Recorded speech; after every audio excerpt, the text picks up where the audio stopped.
Welcome to 131XR. Today we're looking at Crystal Commanders, a brand new real-time strategy game for MetaQuest headsets.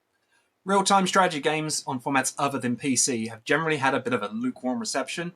Can Crystal Commanders buck that trend? Keep watching and you'll find out.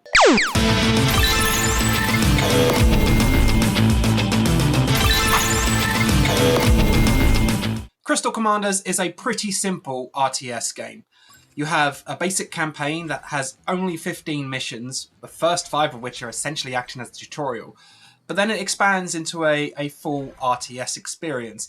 It is a game that borrows heavily from the likes of Command & Conquer, and there's nothing wrong with that.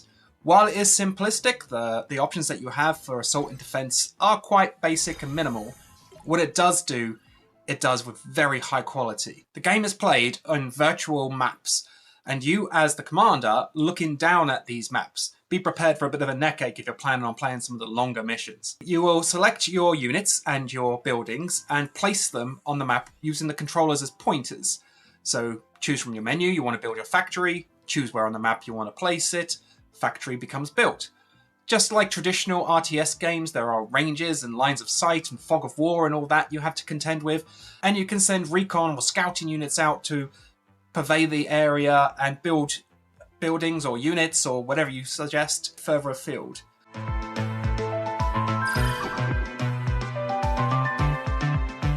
Once you have some range on the map unlocked, there is no limitation to your building zone. Of course, building further away from your base can leave you vulnerable. So just like the best RTS games, it is a management simulation of prioritizing which areas you want to cover for both attack and defense.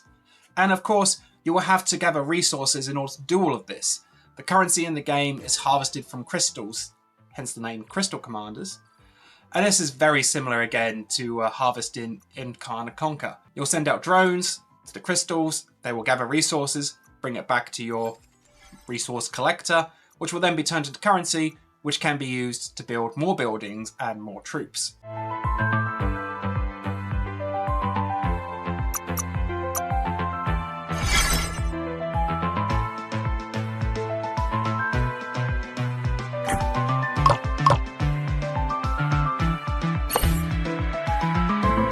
Build up a big enough force, and once you have uncovered the enemy base, you can take the fight to them. But in later levels of the campaign, don't expect them to sit and wait. They're not going to wait for you to build 100 tanks to take to their base. They will be coming at you too. So defense is sometimes the best early strategy. Making sure that you're defending your crystals, your resources, and keeping them away from enemy drones can often turn the tide of a game.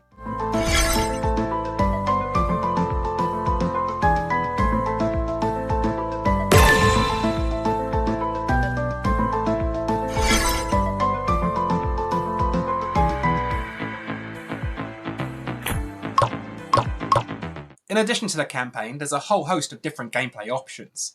Personally, I love the 1v1 skirmish battles against the AI, but there's also 1v1 multiplayer, and these battles, these one-off skirmish battles, come in a variety of different modes. There's 3 available at present, but the developers are promising more beyond launch.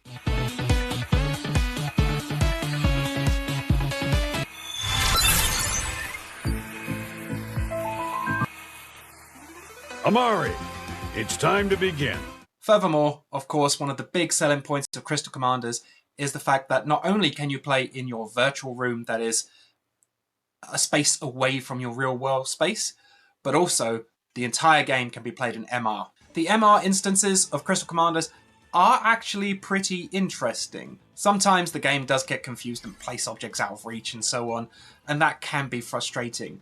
But by and large, the accuracy of the game is pretty good. Not only does it play along flat surfaces, but it will also recognize bookcases and desks and things in your room and create some elevation, bringing into the battle more flying units and elevators that you can build in order to lift units up to reach different heights.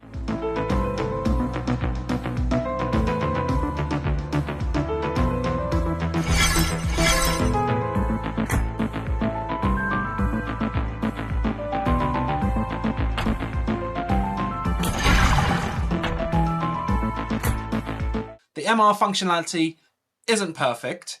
In smaller rooms, it can be a struggle. The developers have advised that you should, for now, play in a larger space, which, you know, is to be expected.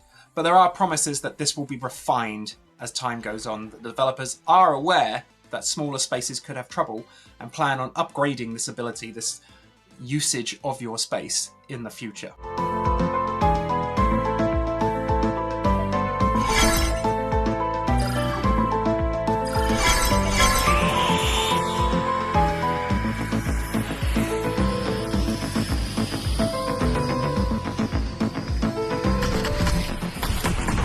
Regardless of whether you're playing in MR or VR, the thrill of seeing these small units run around your space is wonderful. The aesthetic, the visual design is quite basic. Everything is just bold colours.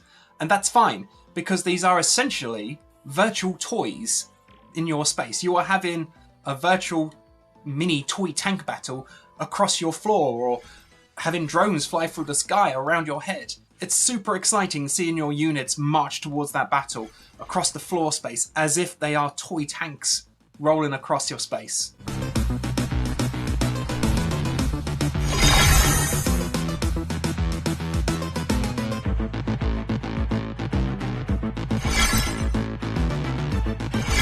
And in terms of the rock, paper, scissors of real-time strategy games, although the amount of buildings and units you can have is limited at present in Crystal Commanders, there is enough there to sink your teeth into to get some real enjoyment out of this.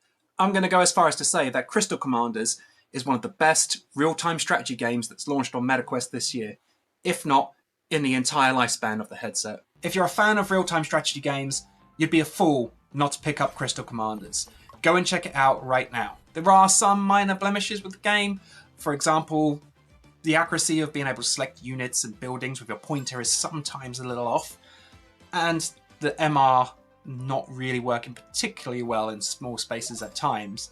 But aside from this, Crystal Commanders is a fantastic real-time strategy experience for VR and MR players. Go and pick this one up.